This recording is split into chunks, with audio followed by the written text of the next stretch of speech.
Now we're recording. Welcome to another episode of Tangled Rights. I'm one of your hosts, Justin W. Wilson, accompanied by Shane D. Wilson. D. Cox. Oh, my bad. Did you say that on purpose, or Yes. is that? Oh, okay. No, it was a Freudian slip. I wish we were married. Okay. Some people in the office have asked Who's the Wilson? if you are, what's his last name again? Wilcox. Wilcox. About you in our I think in I've our heard new office, because someone we got say some new Wilcox. staff. Well, I got a guy. I was just talking to one of our work comp clients who works for a guy I know, and he would always call me Wilcox because there was another guy we went to church with the last name Wilcox. He's like, "Oh yeah, you're Wilcox." And he would just say that. I was just like, if whatever. we made a love child, that would be the name. That's a good mix of our names, I think. It is. So, like, if we ever decided to get married, that could be how we do it. If suddenly either or both, I guess it'd have to be both of us. Well, it could probably just be you came out and me, I just gave up. You know, I don't need to go all the way to changing my identity. I could just be how I am and just give up on life. You know, I was just talking about the movie Brokeback Mountain with somebody as a I joke. can't quit you, Ennis. Yeah, and It's such a good movie. I never saw the whole movie. I've seen clips of it. Oh, and Ang Lee did such a good job with the score. It was so good. I don't know about the score and the music I'm and probably everything. not helping myself right now. With And one of them's blonde and one of them's brown haired. Say the costuming was really good. Yeah, I especially like the part where he punches him in the face and then spits on his hand. So what I'm saying about it anyway is it felt like one of the characters was more okay being gay, or like a little more. That would be Jake Gyllenhaal's character. He was more accepting of it, whereas Heath Ledger's character was married. They were both separately. married. Oh, they were both married. Okay. But Heath Ledger's wife kind of like, I think she knew the whole time, and then she just looked past it, and then finally they end up divorcing. And then Jake Gyllenhaal's wife, I don't think knew, and then when she figured it out, Jake Gyllenhaal's character gets killed. Why do you say Gyllenhaal instead of Gyllenhaal? I don't know. That's how I pronounced it. Oh, okay. Is it GYL whatever? I've always heard of Gyllenhaal. You're the guy in the acting Come here, expert. community. In the acting community, I mean, barely. But yeah, Gyllenhaal. I've heard him say it in interviews too. Oh, okay, all right. Well, sorry, Jake. My bad, dude. Come on the show. Come on the show, please. Sure, yeah. He's objectively also, and not that I'm hitting on him, but he's objectively a very good looking dude. I've heard a lot of women say that. Yeah. And I then- mean, I could. Have you seen his sister who looks Maggie? like him? Because I She's don't think cute. she's very pretty at all. She's cute. She's not like, if we're rating Hollywood actresses, but she's definitely not bad to look at. She's, she's pretty talented. Did you watch this TV show with Jake Gyllenhaal? Lawyer themed, by the way, of Reasonable Doubt. What's it called? It was an old movie, and then they did a TV show. It was an old movie from, Harrison Ford was the star in the Indiana movie in Jones? the 80s. Indiana Jones. It's like Reasonable Doubt or something like that. He's a prosecutor in Chicago, and then his affair partner ends up dead. There's a movie with Dominic Cooper and Samuel L. Jackson that's really good called Reasonable Doubt. Presumed innocent. Okay. Presumed innocent. Yeah, I was going to say Reasonable Doubt is not that. Presumed innocent. No, Reasonable Doubt and Presumed Innocent. I guess they could It's overlap. a thriller series. Oh, okay. What's it on? Apple TV? I don't know. Amazon maybe. Rotten I watched Tomatoes it? gives it a 79%. It's got some good people in it. It was pretty good. It's got Peter Sarsgaard. I'm not even going to try to say that lady's last name. Not even going to try. So First one. Look right there. Not a chance. Am I reading that? oh wow. Not a chance. But I've seen her in other stuff. Billy Camp. Come look. Come over here and look at this. You say it. I'm not fucking saying that. All right. Well, I'm going to go back to my spot. Go back to your chair. Well, lawyer crossover, because we are lawyers who practice in Las Vegas. We have There's law a firm in second Las season. It Vegas. is Apple TV. It is Apple TV. It is Apple TV? Yeah. I couldn't remember where I watched it. Well, that's part of the problem is There's I a have Apple second TV, but I season? never bother to look. So, and I really like Jake Gyllenhaal. One of my favorite movies of all time. Not to derail it, but have you guys ever thought about just saying your name to get out of a ticket? Negative. We'll talk about that today. Oh, We're going to talk yeah. about that today. We'll talk about that today. Yeah. That's a good one. Yeah. But yeah, I have it, but I never really look at it. I wanted to get more into, what was that show where they go into work and they switch their brains? Oh, Severance? Severance. I watched a little bit of it and it looked interesting, but I just kind of got a little bored because it was moving slow. But the concept is fun.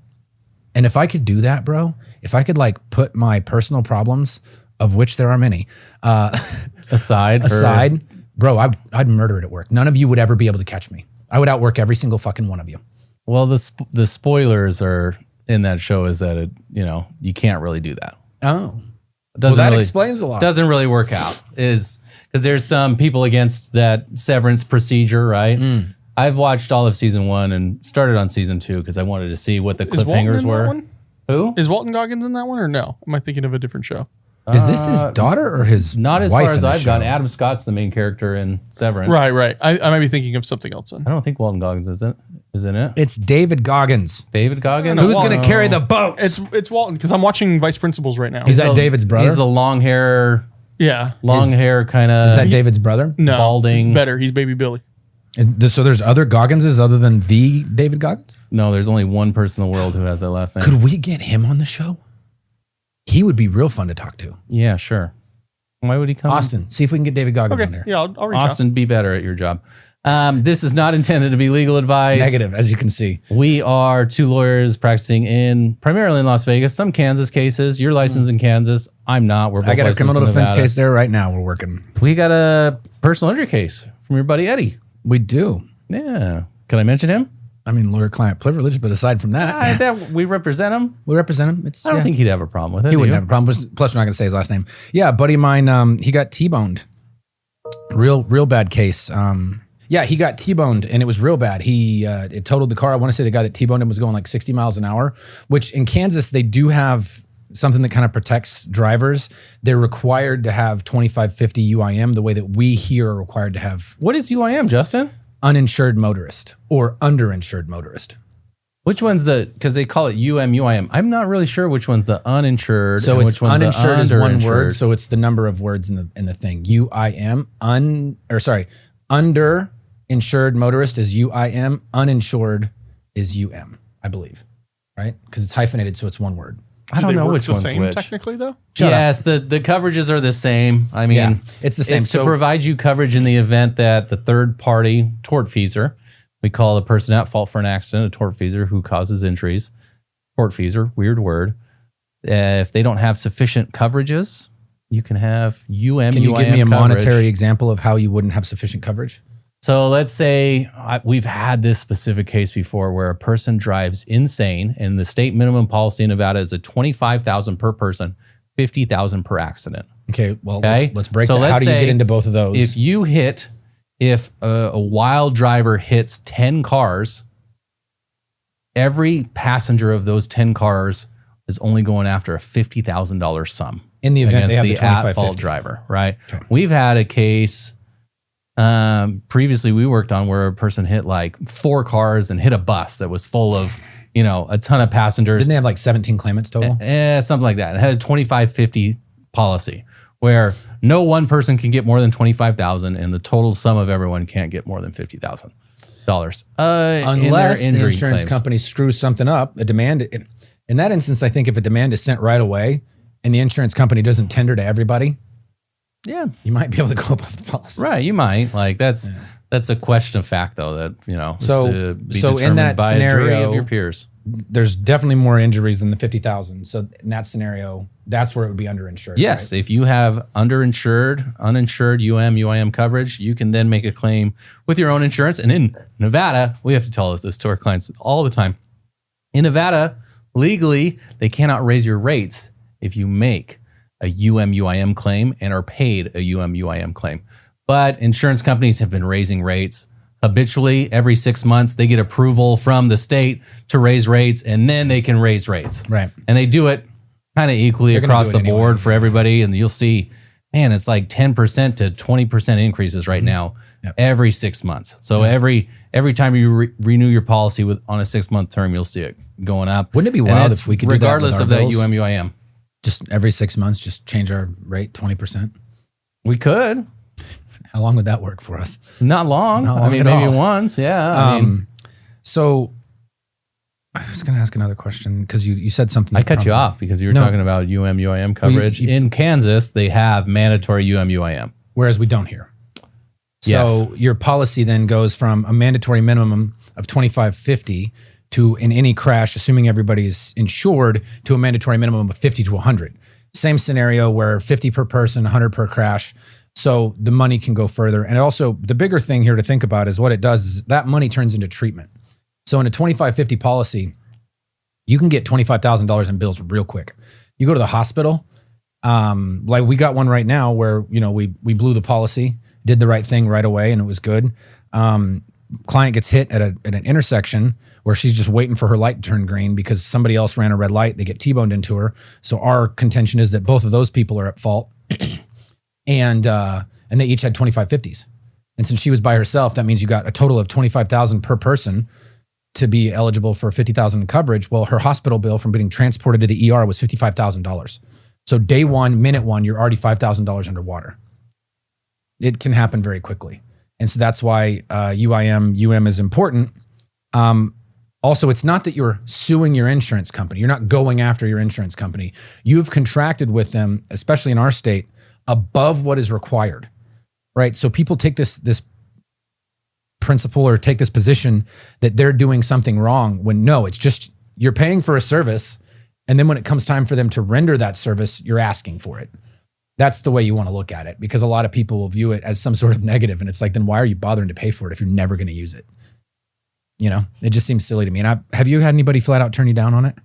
When you said, hey, you really ought to do this? We've had some instances because UM can extend to who you allow to drive your car, permissive users. Yeah, your kids. And sometimes the policyholder will say, no, I'm not going to let you make a claim against it. I have had that where the policyholder says it when they let their kid drive the car, but I've never had one where they were driving. They're the policyholder. And I explained to them, the reason. There's usually some trepidation, but usually there's an agreement like, so what are you paying this for then, if not for this exact scenario?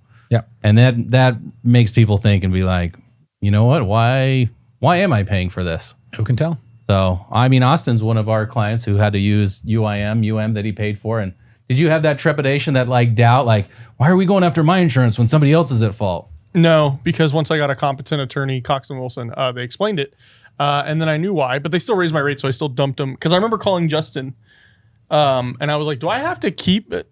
For some reason I thought I'd have to keep them because I had a claim going. And he was like, no, you don't have to keep them. The claim's already made. I also talked you into keeping them initially when you wanted to jump ship. I was like, listen.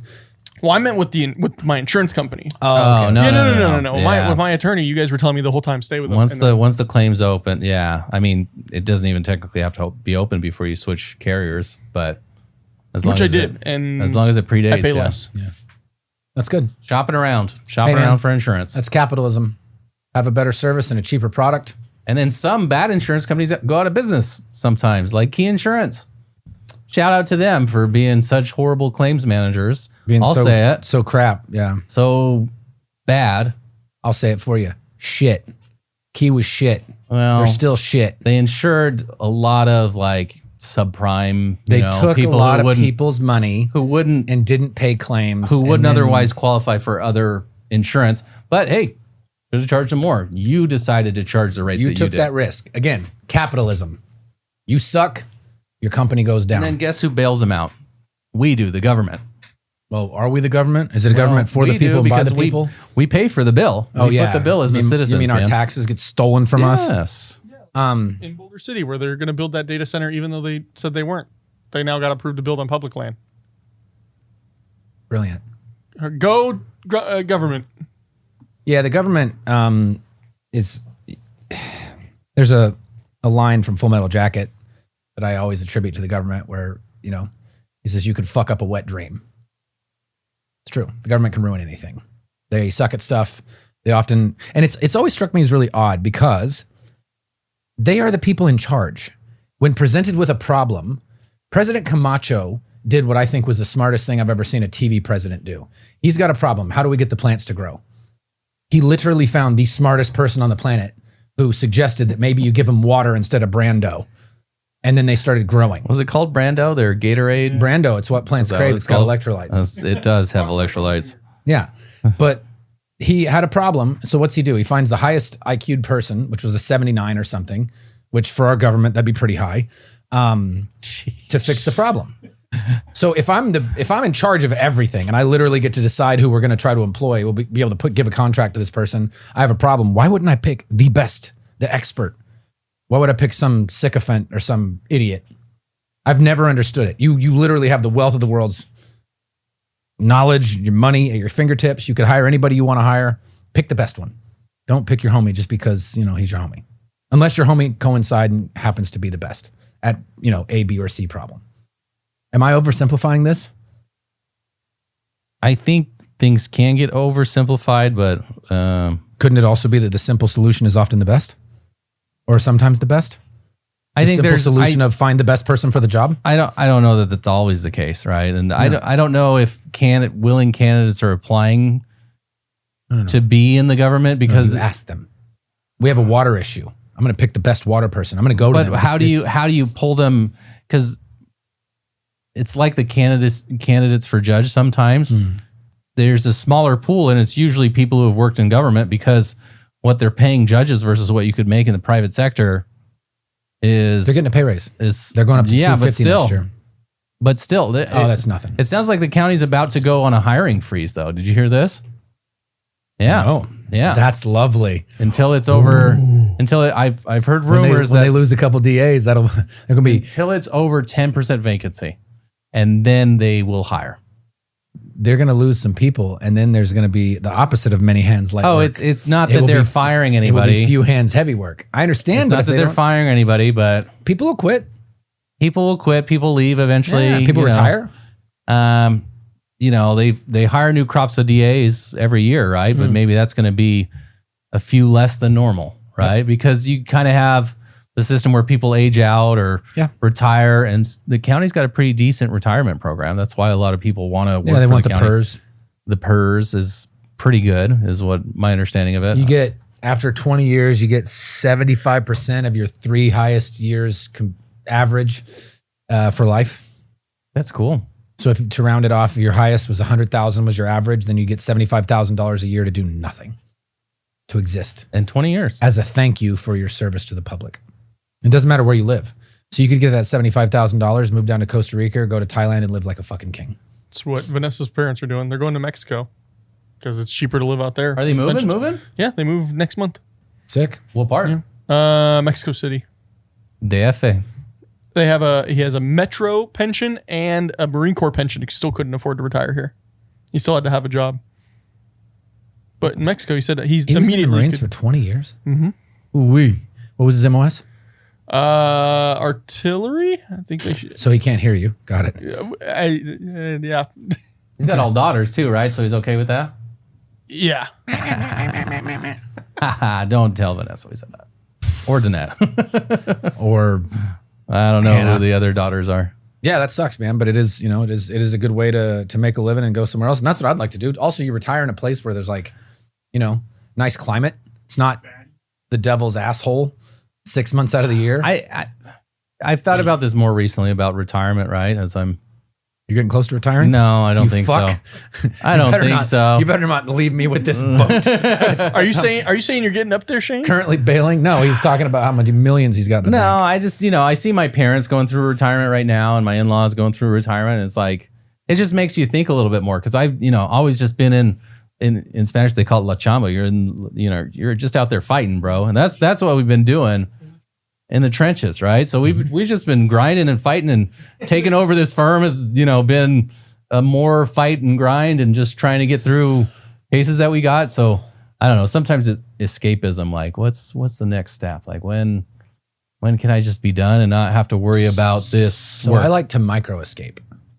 Okay. So like when I go home, I'm pretty good at compartmentalizing. I'll throw something on TV and I'll sit down and focus on it for 5 or 10 minutes. And then I got to let my dogs out, and then I got to prep to go to the gym or go get my kid. So I like to do that because it really just takes the spotlight from wherever it is and moves it just for a little bit. And I've found that that's helpful because I can't even consider retiring, right? Like the concept seems so far away. I mean, it's just actually impossible to me. It's just come up recently for me because of, that's fair. Because of my in-laws and parents. Yeah. And my parents bought another place up in Utah. So they're sharing their time between Las Vegas and Utah now.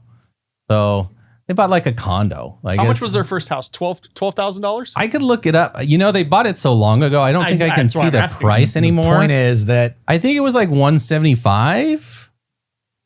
I want to Could you say. imagine? And now it's fucking 900,000 or something. I don't think I can pull up the deed anymore. Do we want to talk about actual stuff, or do we just want to bullshit the whole time? Because I do want to get to this one. We can talk about whatever. What is your name? My name? Yeah. Justin Wilson. Do you know why I pulled you over? Oh. So there was a noteworthy traffic stop that happened pretty recently. I'm going to show you the video, Shane.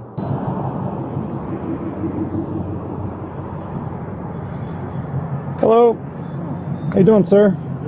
Good. Sergeant Pacheco Metro Police. The reason I'm stopping you is for the... Joe Lombardo. I'm aware. For the red light violation back there. Your right turn onto Giles here. So, you're good to go, sir. Appreciate you. Have a good day.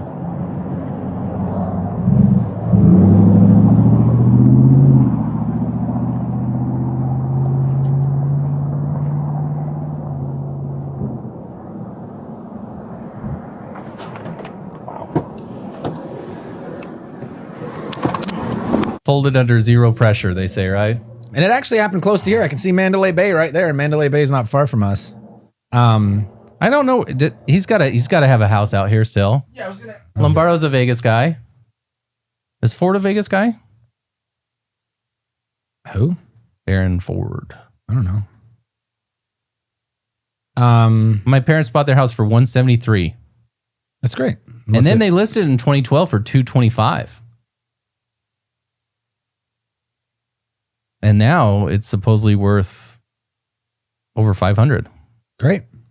That's great for them. So they lived in the same house for almost good. almost 30 years. But that's the part of August 1996. So we are coming up on 30 years, man. that's the part of homeownership and why it's one of the things that can change the status of a family, right? You can have generational wealth that's developed that way.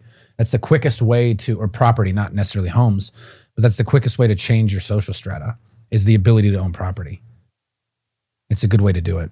But turning back to this, Joe Lombardo, you guys might know him, heard of him. Our governor used to be the sheriff of Clark County, right? Is that what it was? He was the sheriff of the Las Vegas Metro Police Department, which is Clark County County's Sheriff's police force, Department, yeah. basically. And he became the governor, and I believe he's probably going to win governor again. He gets pulled over Maybe. Why not? I think it'll be a close race. You think so? It's slated to be a very close race. Oh, I just figured it would be a shoo-in for him because he's seemed pretty popular. I think it'll be a close race. The timing of this is not good. He's been more of a Trump ally, which, you know, some of the Nevada hasn't voted for Trump.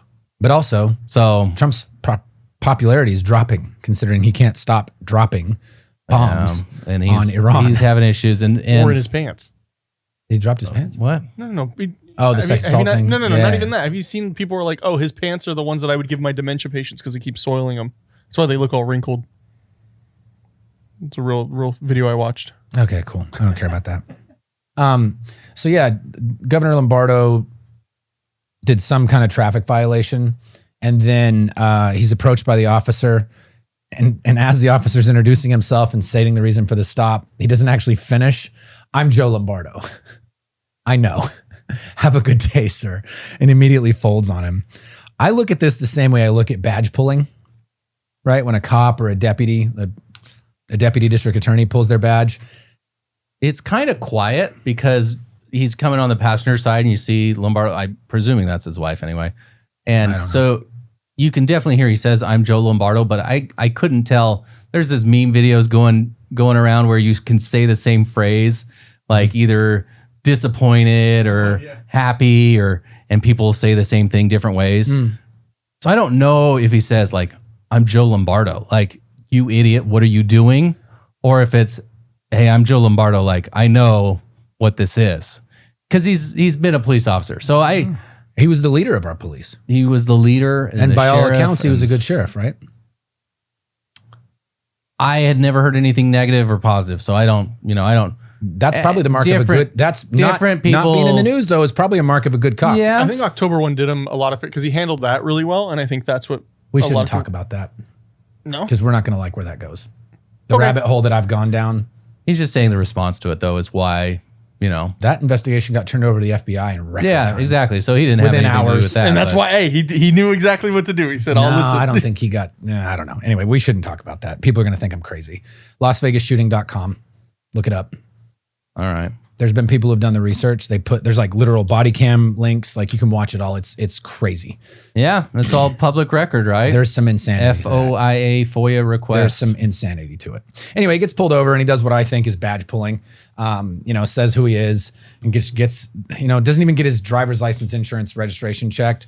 Which, okay, you're the governor, but I don't care. It's just a traffic infraction. On your worst day, it's going to be a citation. Who cares? So my question, what we had was, sometimes they'll light you up. Like a cop will turn on their lights and sirens. We call that lighting up somebody, right? Yeah. We've said that here a few times. Well, lighting up can also be but it can also be firing on shooting somebody you in the chest 17 times. I could. Stop resisting. Stop resisting. So I don't know if he turned on his lights and sirens as soon as, hey, I saw this guy run the red, and then he runs the plate behind him. I would assume. And then it comes back as Joe Lombardo. Or the state of Nevada. Or state of Nevada. I don't know if that's a private vehicle or not. I could probably ask Morgan. That's a nice vehicle, though. It was a nice looking truck. So I would assume it's his personal. But does the governor get a company vehicle where he gets a new vehicle? I think so. Most people do. Or if they're on official business travel, at least. But I mean, if you're the governor, aren't you always the governor?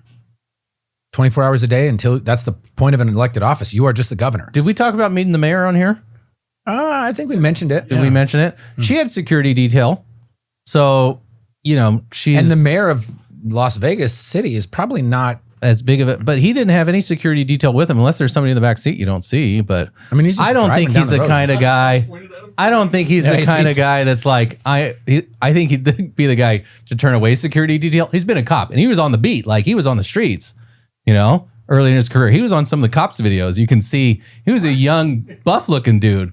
Find those videos. Cause he looked, he's a tall, handsome guy. And he's on the streets wearing those short shorts. Like, so with my thought for Gyllenhaal, I'm just telling you. Gyllenhaal, that's you. No, I'm not saying any of that. I'm just saying Shane's like he was a handsome man. There's videos of him on the Las Vegas streets. Like he's seen some stuff, man. Like that's all I'm saying is he's been around the block. He's been in Vegas a long time. And so I just don't think he's worried about security detail. He probably carries a firearm on him. I can see. I carry a firearm in me and I'm not even him. So I'm just saying he probably doesn't have the security detail.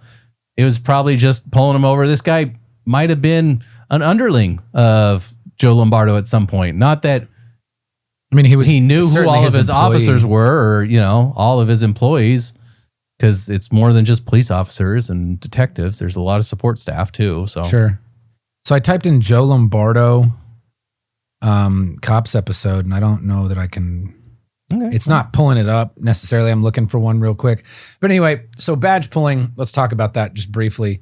Badge pulling is if I'm a police officer and I get pulled over by another police officer, I'm like, hey, guys, look, I'm one of you. Don't give me a ticket. And I've had friends who are police officers that said if they end up seeing that someone is a police officer, but the badge isn't actually pulled, then they won't give them the ticket. Or that sometimes they'll cut them that break, that professional courtesy. But if someone pulls the badge on them, they're going to give them the ticket anyway for thinking that is a presumptive way to get out of it. And that's probably the position I would take with something that. And when I was a prosecutor and I had a badge, like what I would do is, especially if I got pulled over by the same highway patrolman 3 times in 1 year for the exact same speed, 86 and a 65, because I just set my cruise. And every single time what I would do is I would have I'd take my concealed carry, I'd throw it across the dash where when I'm in my seatbelt, you can't reach it. That way, hey, it's over there, blah, blah, blah. And my badge would be in this little center console thing that I had up by the instrument panel that would hold the badge, but you could still see inside of it. So if you looked at the firearm from the driver's side, you had to see the badge, but I didn't pull it. And then he'd be like, are you a cop? I'm like, no, I'm not a police officer. I'm a prosecutor over here in Montgomery County, blah, blah, blah. And so that's how I would get away with it. Pulling my badge without. No, absolutely not. Nope. So I guess you can't judge him for. I can't. I mean, everybody doesn't want to get the ticket, and maybe if the only perk you get by being a public servant, not making a bunch of money and having a bunch of people hate you, is that you can speed once in a while and don't do anything. Obviously, if I got a battery or a DUI, they wouldn't give me a break. So it's not like you're just immune from trouble for the consequences of your action. But if speeding on an empty Kansas highway, fuck off. Give me a break. So I get it. Yeah, I'm serving justice. I don't know. I get it. But also I wouldn't do it the way he did. I wouldn't be like, I'm a prosecutor in Montgomery County. But that's just me personally, you know? Doesn't matter. But I'm also not the governor. I don't know what I would do if I was a governor. I think I'd probably rub that in all your faces constantly. I'd walk into a room and be like, hey guys, governor here, shut up. Whatever you're talking about, not as important. Hey, please stand. Hi. No, I wouldn't do that. I don't know. I don't know what I would do. I would like to think if I was ever something important like that, I would try to be myself. I wouldn't want to be, you know, changed by the position. Governor. Yeah, I'd create like a little jujitsu mat and be like, hey, we're gonna get we need some company training, right? On company morale here. We're gonna strangle each other and get some stuff out. I don't know what we'd do. But yeah, I thought that was pretty interesting. It's negative press, and you know it sucks because I'm sure he didn't, you know, mean anything by it. It is just a traffic ticket. Who gives a shit? But I'm sure that I'm not. It just doesn't look good. Like the opponent's probably salivating, saying, "Oh yeah, it's great. This is perfect for us." You know, it's great. Like yeah, from a political perspective. There's a theater tonight that's doing if you show up and just say, "Hey, I'm Joe Lombardo," they'll give you free tickets. Really? Yeah. well, movie theater, Let me pull it up because it got sent to me. What? the Dollar Theater. It looked like a nice theater. It didn't look like a AMC Town Square. That's wild. It is the Beverly Theater. Sick. I don't know what that is. I don't know either, but I think that's the one right by our old office. Yeah, on 6th Street. oh yeah, It was just north of us. Independent movie theater. I like that. I'd never been in there. I didn't even know what it was. Look, they're getting marketing. That's great. They just show random things. So yeah, that's not good for him. It's not a good look. I'm sure it'll get used against him, which sucks. Because that has I nothing think to it'll do- roll over pretty quick. People will Yeah, just be it's like, not eh. major. It's not major, but Because like you, I think most people would use it to their advantage. sure. I think most of us would. I mean, people do that kind of crap all the time. That's universal among different politicians, different, you know, political parties. It's not like, oh, one group does it and one group doesn't. I don't think it's a major deal, but it is funny. It's fun to talk about, right? It's fun to make jokes about those sorts of things. I'll sue you in I England. found it. Found what? I knew you would never find it, Austin. You give up. Found what? Joe Lombardo is a youngling. Is he looking hot in them sweet bicycle shorts? Yeah. Let me see. We got a female vagrant in front of the motel out with security causing big scene. Unknown if she's drunk, and the person calling in had no further details. Oh, yuppie! Okay. Look, What are you doing? the devil did it. Here's my purse. Now Thanks. Go to jail. Go stand over there. Oh. Go okay. stand over The there. devil did it, really. Okay, we'll decide if the devil did it. Get off me, lady. This is the best part. Yeah, Come over here. Turn around. what time is it? Does anybody know? You know the guys in room 3, they stole my watch. Did And they? they took my radio. Okay. Yeah, they did. They Okay. stole my watch. Oh, man. Stop moving The guys around. in room 3 stole my watch, took my radio, and took my brush. Okay, stand up, ma'am. But they took my radio. Can't you get my... Okay, I'll come back and get your radio. Cops can't do this, man. They can't protect. I want my radio. Okay, we'll my come back and get your earrings radio. Back, my purse back. My world back. I want it all back. God. You want your world back? Yeah. Okay, you stand over here and we'll get your world back. Where's my purse? It's around your neck. They took everything from me. They took everything. Sit down. Why are you crying? A minute ago you were laughing. It's not funny. She just got intoxicated and she was out here yelling and causing a disturbance. The security of the hotel tried to get her to move on and she wouldn't, so they called the police on her. It's really not funny. She's gonna go to jail for disturbing the peace. Oh, come on, man. They stole my radio, my brush, and my watch. Kim, settle down so I can drive the car, okay? I can't drive the car with you acting like a fool. Trying to be good. I'm full. Yeah. You don't want to do I'm that. gonna bite you. You don't want to do that, okay? I know. Do I scare you? Yeah, you do. I hope so. Why you want to bite me? Because I'm a vampire. I'm a very polite vampire. A polite one? You're acting pretty rude right now. So you just take it easy and we'll get to jail, all right? Officer Lombardo, now Sheriff Lombardo, or now Governor Lombardo, looking cute and on duty, right? Yeah.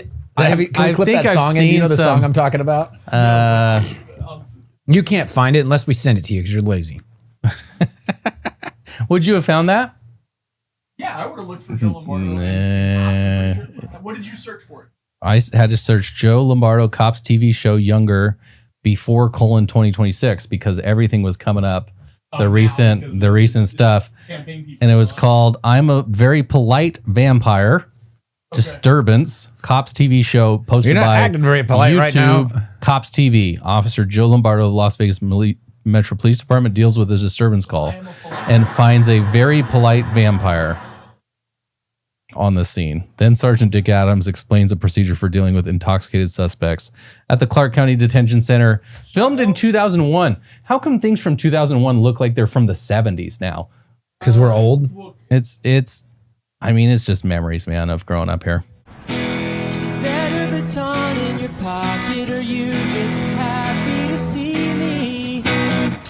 License and registration, please. She puts the short in shorty, and he looks like he wants to chase me.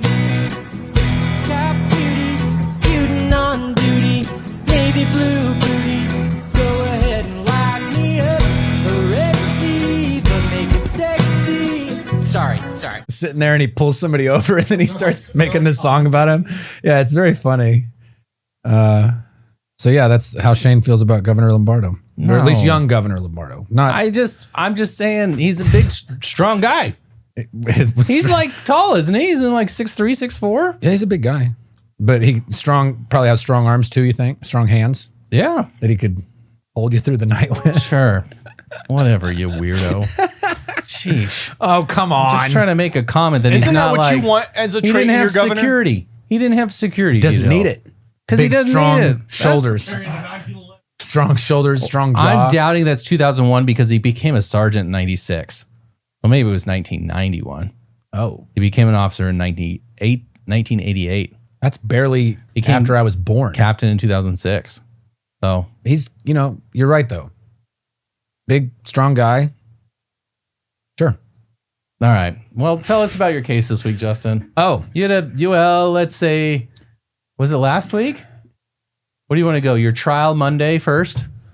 Oh, for that dog issue. That sometimes the Muni courts were offering this lady to do 2 days in jail and keeping dogs outside. So they had water, but not enough. It's not as simple as all that. So the backyard was getting renovated. They had previously had some issues where the dogs had gotten out. So the family put the dogs in these cages and they gave them water.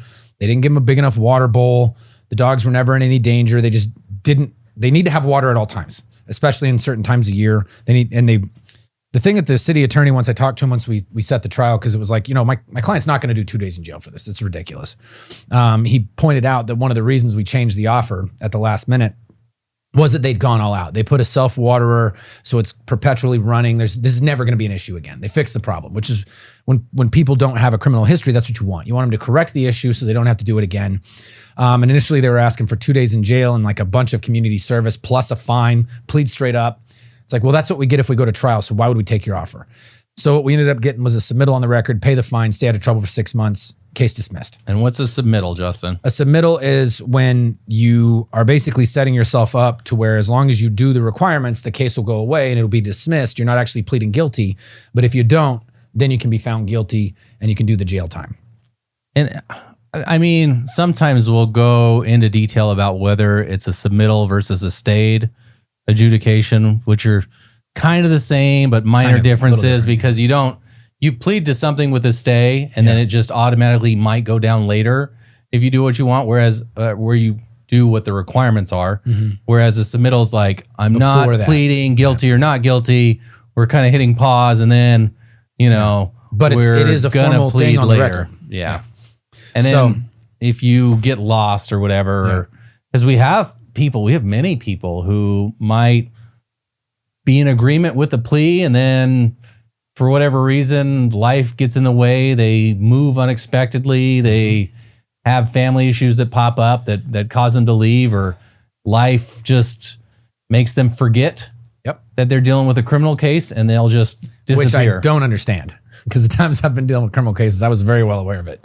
And most of our clients are like that. There's a few that completely forget and think that we just need to handle everything. It's like, no, it's your case. Yeah, I'm just helping you. I'm not paying your fines or doing your classes for you any more than I could. There's some people that expect us to. Wait, you didn't do the coroner's class for me? Just do it. What are you talking about? We send them links to everything, and they're like, I know you got me a stay of adjudication where I'm avoiding a DUI altogether, but you got to do the requirements also, bro. Yeah. No, I don't think so. For my $500? No, I don't think so. I'm not doing that.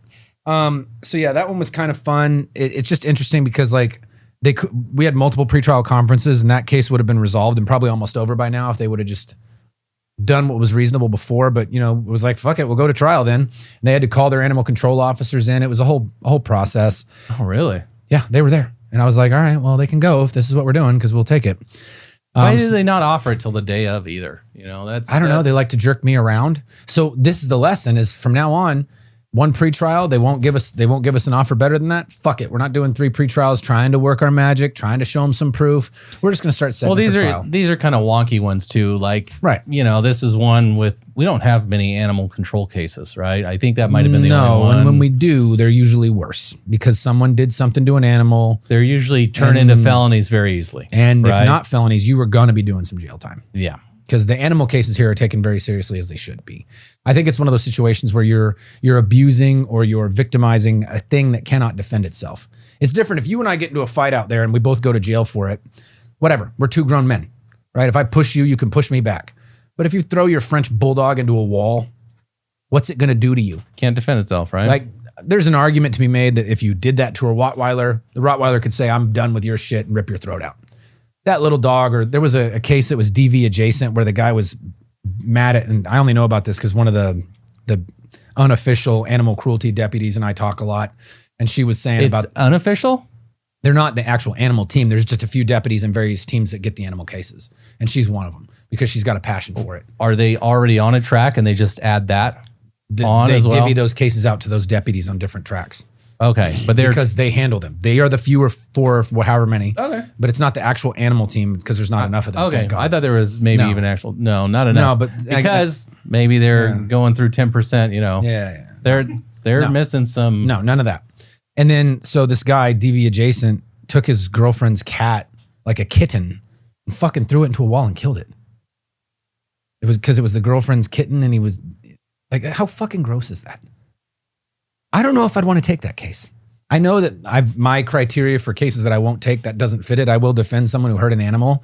I mean, but you can hear a story from anybody and decide not to take their case. Oh, for sure. And I think that's in the criteria where I wouldn't want to take it. I'll send it to somebody that doesn't care. Most people are honest about what they're facing. Be like, I'm accused. He would say, I'm accused, and you'd probably see that in the charging. Yeah. Hey, this says animal cruelty. What happened?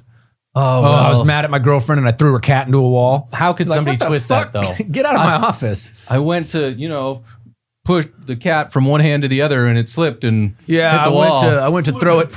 Well, the thing is, I tried to throw it out the window and I missed and hit the wall. Well, that ain't any better, bro. Get the fuck out of my office. I ain't taking that. Yeah, I could see it turning cats. Something like that down. You don't like cats, do you? I don't like cats. I like dogs so much better. Cats can be so mean and cruel. Yeah. But also, they'll just fuck off sometimes. My dogs, you come to my house. They're low maintenance. You come to my house. No, yeah, they're all over. They just want to be pet. No, I've dealt with your dogs before. They're great dogs. They're just too friendly. They're a lot friendly and will get up on you and yeah. I scream at them and tell them to get off. That's fine. I was just saying. I'm just saying. Like I discipline my dogs. Dogs and cats are different. I like dogs. But I hate that they like, if I tell them something when no one's around, they'll just do it because they want to make me happy. But whenever someone comes over, doesn't matter. It's like, hey, Beans, leave them alone. Like, cause if they're bothering me too much, I'll say, go away, and they'll go away. But if you came over, I'd say, hey, Beans, go away. And he'll just sit there like he didn't hear me, and I have to yell at him, and I don't like yelling at him. It makes me feel like a dick. But at the same time, if I said it to you 3 times in a nice voice, I got to raise my voice to get you off my friend. It's annoying. Especially when people like Lauren. Like, cut that. Yeah. No, fuck it. Leave it. I didn't say the whole thing. He shows up and he wants to sit on the floor and let the dogs jump all over him. Then it reinforces that crappy behavior. Dude, he came over one time, sat down, played with the dogs, and I mean like rolled around on the ground with them. Gets up and she's covered in dog hair. I'm like, you're not sitting on my couch. You're not getting in my truck. Get the fuck out of my house. Are all your dogs shedders? They all shed? So short-haired dogs, contrary to popular belief, actually shed quite a bit. Beans sheds constantly. Kinda sheds twice a year. And we're in that phase. Beans is the black lab. So we're in that phase right now with Kinda. She's about to have to go to Petco to get the de-shedding treatment because it's just, they do it for $40 or $50. What's de-shedding treatment? There's a shampoo they give them that breaks up the loose hair, and then they basically hit them with a shop vac on reverse, and it just, Google it or YouTube it. Okay. Show some, and the dog just, it's like it's snowing. But suddenly all that hair on them is off them. It's brilliant. Whoever came up with that, Perfect in summer too. whoever came up with that needs a Nobel Prize. All right, that's cool. So it's great. But yeah, I couldn't take a case like that. The other notable thing, which the deputy that I'm talking about that talks about these cases is who was on that case with me, the HIDA team, which is high level drug trafficking or something. I don't know what the HIDA stands for, but we had a drug trafficking case where my client was charged with high level drug trafficking, which over 400 grams of fentanyl. He had roughly 5 pounds of fentanyl on him. He was pulled over by North Las Vegas police. And it's funny, anytime you put something in the motion that you write and it's not right, they make a comment on it. She's like, by the way, it wasn't Las Vegas Metropolitan Police Department, it was North Las Vegas. And she was doing it to kind of like rib me or whatever, but it is like them calling you stupid. It's pretty funny. Get it right. Get it right, idiot. Get it right. So the first motion I think should have been granted because there were some issues with how they pulled him out of the vehicle. Under Pennsylvania versus Mims, they can pull you out of a vehicle for officer safety. One of two things, either because of traffic coming. So basically, if you're a cop by yourself, you don't want to stand on the driver's side of the door dealing with the person you might get hit by a car. That's fair. Or also the person being able to make furtive movements, conceal a weapon, officer safety. In this case, the thing about lawyers is they can argue about anything because some people read the Pennsylvania versus Mims and believe it is they can pull you out of the car for any reason whatsoever. Well, they can, but it has to be for officer safety. They can't just pull you out for no reason. That's how some people read it. Right, though. but we saw that in Delaney where she found our motion to suppress valid where they pulled him off a motorcycle when he was in a parking lot. You don't have that officer safety concern. And this is just saying that case law applies to the facts at hand and they're trying to answer a question. Correct. And sometimes they answer other questions, but sometimes they don't, right? Correct. Yes. And so I'm just saying people read one case and we get comments and they're like, no, automatically they take you out of the car any reason. Where a good defense attorney will say, you know what, let's look at this a little closer. And what did they really say? They'd never say a blanket statement. No, it's not carte blanche authority to take you out of any vehicle you're operating. For example, vehicle is a motorcycle. It's also a lifted truck with tinted windows where the officer can't even look through the door. Like Kark's little wiener truck. You know, his 2500 Dodge that's I've never so been high. I don't know where I literally I've cannot never seen this. Like, you know how you step into a vehicle and it's got running boards, you pick your foot up? Yes. I couldn't pick my foot up high enough to get it on the running boards. I have to like climb up. That's because you're short. I'm 6 foot tall, you idiot. Anyway, the point is he's like 5'7". He's got a little wiener truck. The cop can't even see in the door. Of course you got to get him out. Right? What's he doing up there? Little man in the tiny truck or in the big truck. And now I'm mad. Now I'm mad. So yeah, Penn v. Mims, whatever. We'll skip that one because I lost that motion. The court did not agree with me.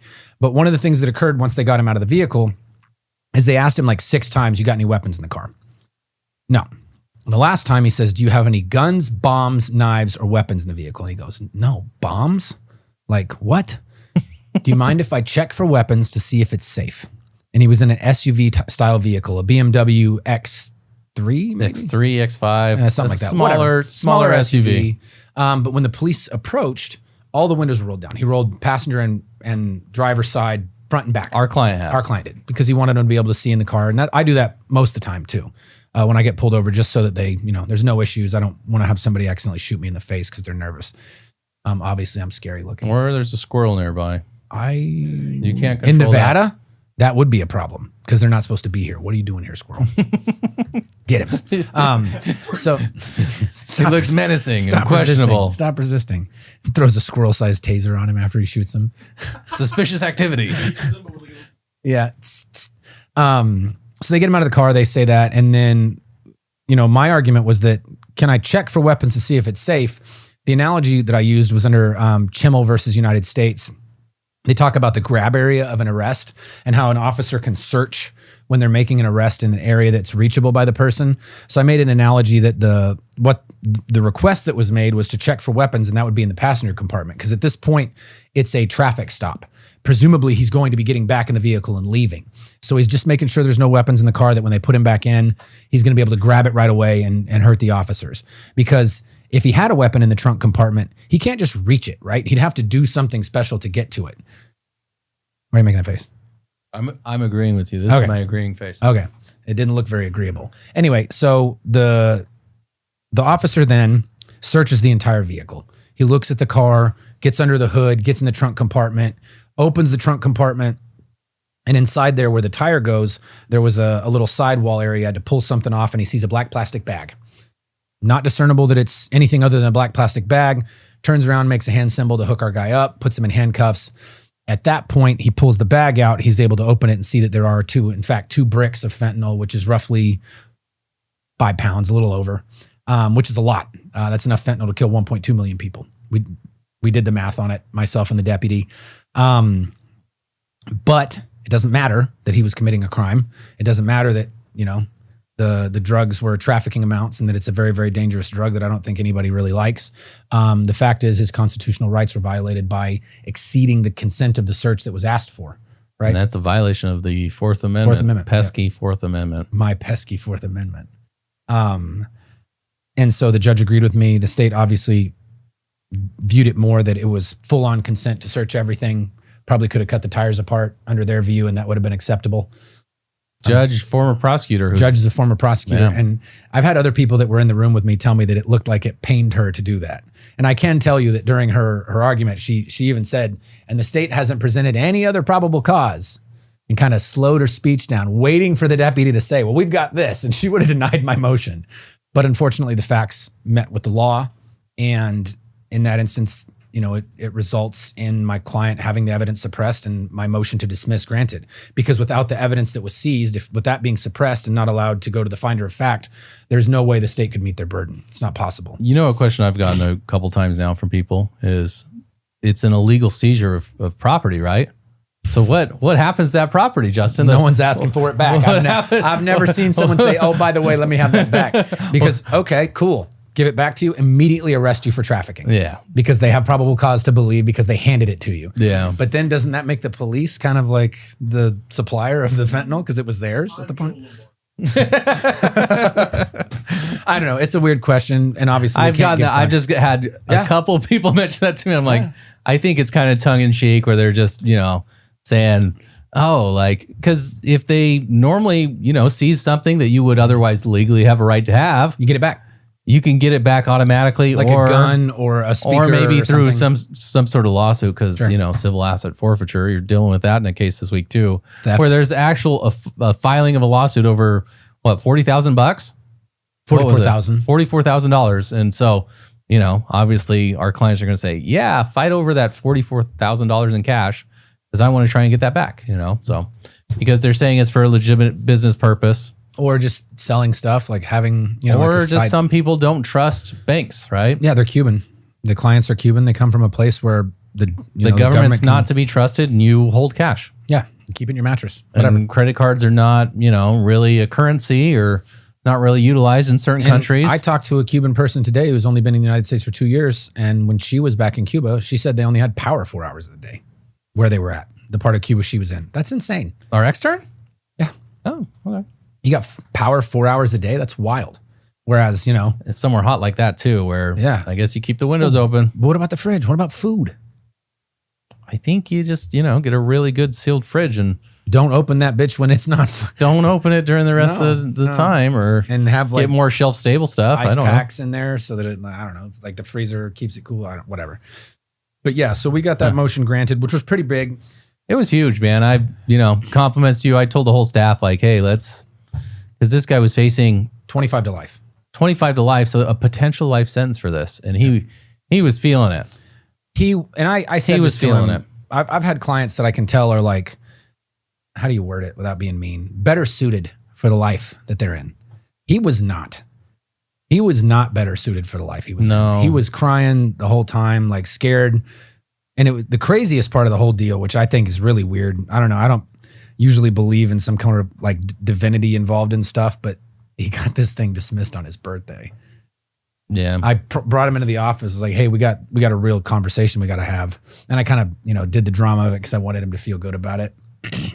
And he told us it was his birthday. And I was like, that's just wild to me that it happened of all days, of the one day of the year it could have been. And it happened in a way where you had the first motion, then the judge was out for the one hearing you were about to have. So, and then the judge sitting in, you said, hey, like there's a lot of history on this case. Can we and just then the push deputy it? also needed to move it for some reason. Oh, She had really? a personal issue. So we kicked it another week. Hey. Yeah, it just so happened. How strange. 1 out of 365 days, and then he gets his ankle monitor cut off, and gets to be back with his family, back to where he belongs, not committing crimes. He learned his lesson, I believe, firmly. And the crazy thing is there were other underlying things, like the reason that he was targeted by the people that owned the products, the reason he was voluntold to do it, because there's often underlying stuff, and he's getting threats from. Because his family's from Mexico, he's getting threats from the cartel saying, hey, if you don't do this, here's the carrot, here's the stick. You get to choose. You either get a little bit of money, which it's wild to me that I looked the street value of that up, 2 kilos, which is only 4.4 pounds. So I think it was a little bit bigger than a kilo. I think the bricks weren't an actual bird. I think they were a little more than that. Only $200,000, which is crazy to me. That's wild. Well, you need such a small amount to get a high too. I got it, but like $200,000 for a life sentence? That's so stupid. Are you sure on that math? I mean, it's what the internet said. It's got to be true. Abraham Lincoln said that. Everything you see on the internet, everything is accurate. Everything is accuracy. Yeah. I don't know. It was just wild, man. It was, and it is funny that my pesky Fourth Amendment. That's what I hear from them. But right now, I'm batting 2 for 2 in my last 2 suppression motions. And actually, and you're gonna file losers. I'm sure you are, because you gotta try the technically, fight. I guess I lost the one, so no, I'm not 2 for 2. But 2 cases, I got them both suppressed. And I don't file them willy nilly. I don't just say, oh, everything should be suppressed. I think that gives some credibility to my arguments. I think that I can at least point stuff out with people and say, yeah, there's a Fourth Amendment issue here. But when there's truly one, and the DA won't agree with me, I've definitely won on those cases, because I think I am pretty well versed in the Fourth Amendment. I can spot those issues pretty quickly. And I think that's one of the benefits that I bring to the table is I had a lot of work, but also I've told you this story before, that I've dismissed cases as a prosecutor before defense attorneys even needed to do anything. You can see why this one's close, though. We've talked at length about this case. I don't see that it's close at all. All right. I see that after you've been on the one side. I've been on both sides. You've been on the one side for this case. This case, yeah. So you've, But I also think that sometimes you start writing a motion, you believe it more and more, right? Yeah. So I think as we went through drafts of this motion, you really started to believe, right? I was a believer. Once you looked more at it, you were like, maybe, I don't know, we can try. And then I was definitely a believer. Now I'm a believer. No, believer. Oh, I didn't know what you were saying. Justin Bieber. Belieber. Yeah, he's a beautiful man or something. Wait, no, I thought it was. That was Anne Frank was a believer or something like that. He said that. Yeah, he said Anne Frank would have been a believer. Would have been a believer. I was just going to pull up what Shane said last week about, is it weird to talk about how good looking guys are? And then it's not weird. And then, well, no, we said that, but he was going, and then now here he is talking about Joe Lombardo and his glistening muscles. I didn't say any of that. In the Bellagio fountains. Any of that. The sun glinting off his skin ever so elegantly. Any of those words. That one officer definitely had short shorts. Don't even. And they were nice. Don't even say that it was not. I'm not saying I was looking. Dude, we need to bring that back, though. I think it is coming back. You got to show the proper amount of thigh. I think a 6-inch inseam, 5-inch inseam is perfect for shorts. You show enough quad that the ladies really know whether or not you hit the squat rack. Hashtag he squats. Let's make that white boy summer. Hashtag he squats. Let's go. I hate this new clock. We got to change out the clock. Yeah, I don't know how idea. much time How we long have have, we been Austin. We got like 5 minutes left because we What's our listener question, bro? So I didn't write it down, but I was thinking about this today. You fucking loser. What kind of prep do you put into our work, Nothing. brother? He sends this to some not even a Bengali. And your editing sucks. You got me yawning like 4 times last time. That's because I'm cutting live that's why I'm not doing it now. No, but my question is armed security. What is the legality behind that? Can they even do anything? They're not police. They can shoot people. And it holds up? Of course, if it holds up. But what's the standard? What have we talked about? What's the standard for use of deadly force? And it doesn't change for arms security. Yeah. It's the same it is for you and me. What's the standard, Austin? We can open carry What here is in it? Nevada. Assumed bodily harm? No. A reasonable apprehension of grievous bodily harm or death is going to befall somebody. Imminently. Imminent. Yeah, it's got to be right then or there. Right then and there, sorry. Meaning, if I'm an armed security guard and you come up to me with a knife and you're 100 yards away, I can't shoot you. You could be 100 yards away screaming, I'm coming. All right, buddy. I got a gun. You best not. Once you get to that 21-foot range, 30-foot range, 10 yards, that is imminent. Or if it's a person you know and they're shouting, hey, I just want to show you this knife, man. I just found it. Trying to your return friend it. walks up, dude, look what I found on the ground. And you shoot him? No. Versus Cracky McCracky screaming, running at you. You know, you get ready, you draw a bead. As soon as And he gets to says, that, I'm strung out on Mountain Dew. I'm gonna scissor kick you in the back of the forehead, Chip. Right? Like, you better start shooting. Okay, because It's the same standard. The same standard, Because I bro. was thinking about that. I'm like, we were at the Cops is the same standard too, right? Sort of. I'm Joe Lombardo. In theory. In theory. Because like Unless, of course, a homeowner calls saying that someone's invading their home dressed like this and the homeowner's dressed like that. When you come into the house, you shoot the homeowner right in the face. But you're going on just differing opinions on what people would think is reasonable fear, you know? I mean, And so, like, I watched that video and it disgusted and me. what would a jury of his peers say, right? I don't know. Like, I don't even think he got fucking charged, which is not insane. yet. Like, Only a as a murder, police officer do you get to kick a door in, shoot someone who lives in the house in the face, and then go home. a murder has no statute. and then go, of my limitations. bad. Damn it. You're right. Red hoodie. Is He's got the red hoodie. You're in your underwear. My bad. Yeah. Well, let's bring up that case. But it's the same standards. Armed security, not armed security, same standard. It's always the same. So I have a question for you, Justin, because the reason why I was thinking of this is we were at a medical office this morning, and the security guard, I'm looking at him like, I could just take this. Like, what is it? This guy's not going to do anything. A lot of the station casinos, like Santa Fe, the security guards are like Mitch McConnell. Like, what is this guy? Even if he pulled his gun, he gets one shot before his wrist is dust. Bro, some of those older guys, what's the quote? Beware an older man in a game where young men die. Buddy, The young men don't die doing security. They don't? Armed security at casino? Maybe. Yeah, but like, have you I've ever never looked at heard him of any. and you're just like, You get the point I'm making. I could rob this place. There's I nobody that understand. can That's stop me. I'm in Ocean's 11 Durango. Watch out for freaking Austin. That's a good quote, and I appreciate it, but I just don't think it I don't applies to know. armed security. And how much are those guys making? I've also seen a bunch of old men that are shockingly good at shooting. yeah. I've known a couple of guys. It's like, oh, what are you going to do, old man? Then he fucking like a- Kentucky windage is a 300-yard Did shot. you talk to security at Main Street Station today?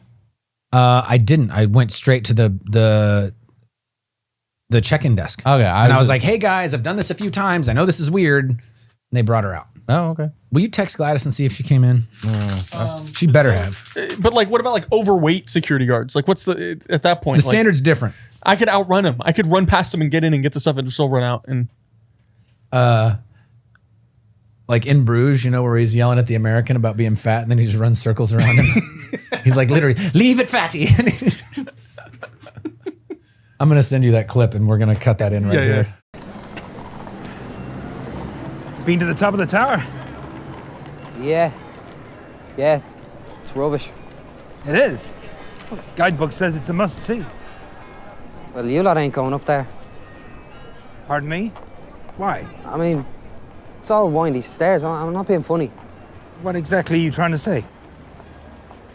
What exactly am I trying to say? These are a bunch of fucking elephants.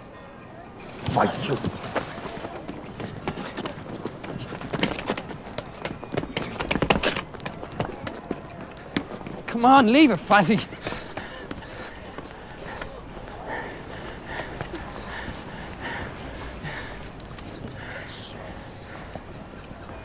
You know you're just the rudest man. The rudest man. What's all that about? They're not going up there. Hey, guys, I wouldn't go up there. It's really narrow. Screw you, motherfucker! Americans, isn't it? I mean, it's the same standard, man. But, you know, obviously, if I personally believe police officers and security guards should be fit. Your job is to defend and protect, and you need to be able to do that. Should right? be. Yeah. Should be. But, sometimes they're not. Hey, thanks for coming to another episode of Tangled Rights. We're trying to get some more guests on, but we got one coming up. We got another judge coming up. Justin. Hooray. All right. Peace. Bye, guys.